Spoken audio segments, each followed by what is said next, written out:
পুলিশের প্রতি এত খুব কেন?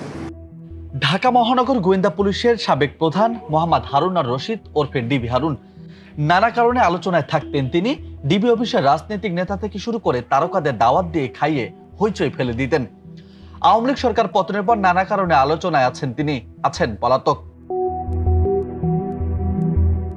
এর মধ্যে সামনে এসেছে চাঞ্চল্যকর এক তথ্য। চিত্রনায়িকা বিদ্যা সিনহা মিমকেও ফোন করেছিলেন হারুন। এতে ঘাবড়ে যান পরাণ খ্যাত নায়িকা, বন্ধ করেছিলেন মিমের একটি সিনেমা।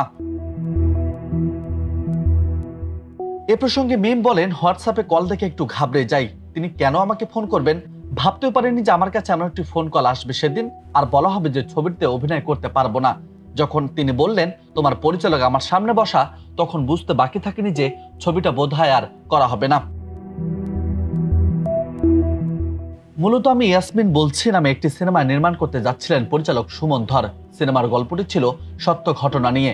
1995 সালে 23 আগস্ট রাতে ঢাকা থেকে ঠাকুরগাঁওগামী বাসে দিনাজপুরের উদ্দেশ্যে রওনা দেন ইয়াসমিন নামের এক কিশোরী। বাসের স্টাফরা ভোর রাতে দিনাজপুরের 10 মাইল মোড়ে এক চায়ের দোকানদারের কাছে তাকে জিম্বি রেখে অনুরোধ করেন সকাল হলে দিনাজপুরগামী বাসে তুলে দেওয়ার জন্য। তার কিছুক্ষণ পর কোতোয়ালি পুলিশের টহল পিকআপ আসে।